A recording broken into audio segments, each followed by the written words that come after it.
Yo, what's up? It's Raphael from C Manga here to give you another review of the Breaker New Waves 84. This chapter was quite interesting today. I'll just give you a quick summary.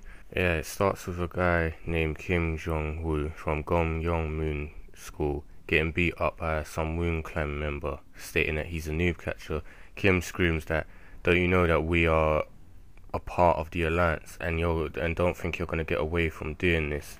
It changes to Jae-Kyu speaking with an alliance representative, stating that he doesn't care for what he has to say. The representative states, "You misunderstand what I have to say." He said, "I'm here to deliver a warning from the Martial Arts Alliance that the Sun-Woo clan's current actions are not good for itself and or the Mirim as a whole, and the Alliance head is troubled over it." He also says that if they wish to solve this problem, the head of the Sun-Woo clan, Shi-Woon, needs to meet up with the head of the Alliance to discuss the situation. Jae-Gal basically says to this that the actions of the Sun-Woo clan is their answer to the threats they've received from the Alliance up until now, and the Sun-Woo clan has been silent as they were welcoming a new Gyu-Bum, being Shi-Woon, as well as reorganizing themselves. But to other people, they thought this was like the Sun-Woo clan becoming weaker or their downfall, and to have people look down on their clan or make an attempt on their Gyu-Bum's life, and that the rep should go back and tell the Alliance that the Sun-Woo clan's patience should not be tested, and that they will find the people who try to harm Shi-Woon, even if they have to search the entire Mirim. It moves on now to the Heavenly Way School with Jung-Chang and Kang-Sung being told by one of their clan members that the Sun-Woo clan has denied their invitation, and that if they have anything they wish to say to them, their head should go to the Sun-Woo clan to talk. Jung-Chang says, "Oh, I knew they would show their true colors, and this is exactly how he thought they would act." And Kang-Sung asks why. What is the reason for them upsetting the entire Mirim? The clan member replies that they are looking for people who attack their Gaiju and claim it's an organization called S.U.C. Kang-Sung says, "Isn't this the same organization that's been causing trouble all this time?" And Jung-Chan denies that, saying that it's all a lie, considering the S.U.C are supposed to be disciples of the Nine Arts, and Shi-Woon is a former disciple. Why would they attack him, seeing as he's a previous disciple of the Nine Arts, and that it's a joke if this is all true. Kang-Sung says that child is not a person to be playing tricks with, and that all his years in Mirim, he said Shi-Woon left a very strong impression on him in a short amount of time. Jung-Chan is unsure about Shi-Woon, but he believes that the Sun-Woo clan has some ulterior motives with him, considering everyone knows that he left the Mirim as his key center was shattered. So there must be a reason that the Sun-Woo clan would want him, considering he can't even use martial arts. The member says his key center is being healed at the moment, surprising Jung, and says that the Il-1 Moon volunteered to fix it. Moves on now to Shi-Woon just finishing another key center treatment for the day, and Won-Jae tells him that hopefully in 2 to 3 months he should be fully recovered. Shi-Woon asks if it's going to take that long, and Won-Jae says fixing the key center is basically like coming back to life, and that is actually quite fast considering his situation. He also says that he shouldn't be using any sort of martial arts as his key center is stabilizing right now and very fragile, and if he does, his key center will shatter again and completely, and he won't be able to ever use martial arts again, as once it shatters it will never be able to be fixed. Shi-Woon asks if he can do any normal activities because he's looking to go back to school, and Won-Jae says, "You're a clan head now, so why would you care about going back to school?"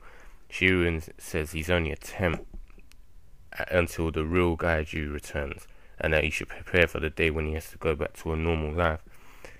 At this time, Jae-Kyu is standing outside and greets Shi-Woon, to which Shi-Woon asks why he's there.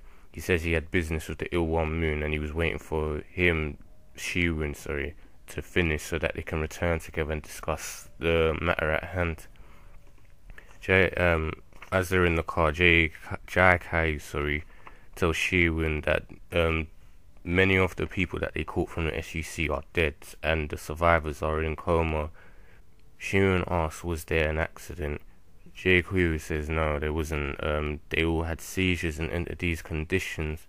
And he said it seems that this was the cause of a drug they were addicted to. He mentions that before he thought they were very strange, considering they had absolutely no knowledge of the Murren world, but were able to use high-level martial arts.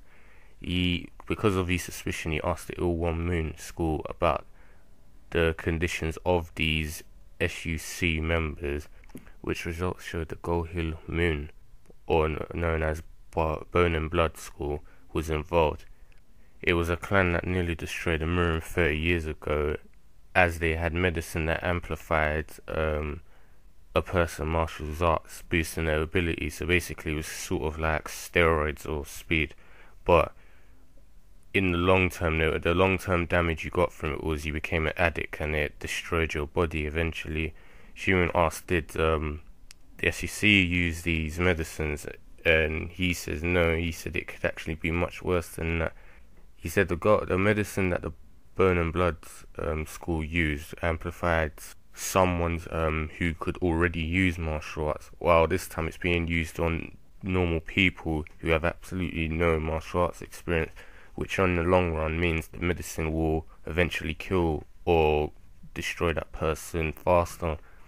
Jae-Kyu says whoever is behind the S.U.C is basically using these kids and people for their own gain as like foot soldiers, and basically they're all expendable and discarding them as soon as they don't need them anymore.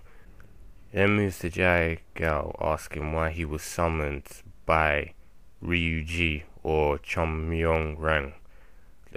She was a female that appeared in chapter 61 as one of the 5 captains of S.U.C, but she was shadowed out.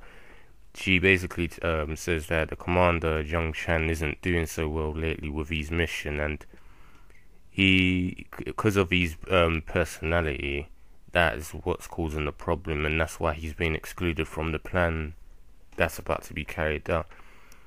But even though he's failing right now, because of his personality that he goes in depth in terms of research. It said she's figured out a weakness for the past disciple, being Shi-Woon, the past disciple of the Nine Arts. She pulls out an iPad and shows Jae-gal, saying the person he's seeing could completely disarm the past disciple. It shows a picture of Sai-hee, who is Shi-Woon's child friend, and basically they're targeting her now, saying that if they use her, they'll be able to get rid of Shi-Woon or completely take him out, as obviously that's a weakness, he's childhood friend. So yeah, like I said, the chapter was very interesting. It seems like it's starting to move on now from the last 3 chapters where they were just summarizing past events. It seems like the S.U.C have got some sort of plan in store, considering that Shi-Woon was supposedly very well protected, but now that they figured out who's close to him, his mum was already attacked by that butcher guy, and now they're thinking of targeting his childhood friends. Obviously that's gonna either cause him to leave the Sun-Woo clan, or he's gonna get injured again. I can see that this is definitely gonna be a major plot device to cause obviously another war or something, some sort of clan war, considering that's his best friend, and obviously his weakness being family and friends getting harmed gets to him, kind of like obviously most main characters. So yeah, I'd say it was slightly better than the past 3 chapters, because obviously it started to move on now, and we're getting some sort of like new plot rather than just talking about what's happened recently. So yeah, I'm interested in what's going to happen. I'm still looking to see if the Nine Arts is going to return soon, and obviously another major thing is Shi-Woon's key center is being repaired, so that we could see hopefully maybe in the next 4, maybe 6 chapters that will get repaired, and then he'll be able to use martial arts again. So yeah, I'm definitely looking forward to the next few chapters. The story's starting to get more interesting again, and it's starting to move rather than just stay still or just gradually move along while talking about past events. So yeah, like before, if you enjoyed the video, if you didn't enjoy the video, leave a comment, a like and subscribe for more content in the channel, and I'll see you guys next week.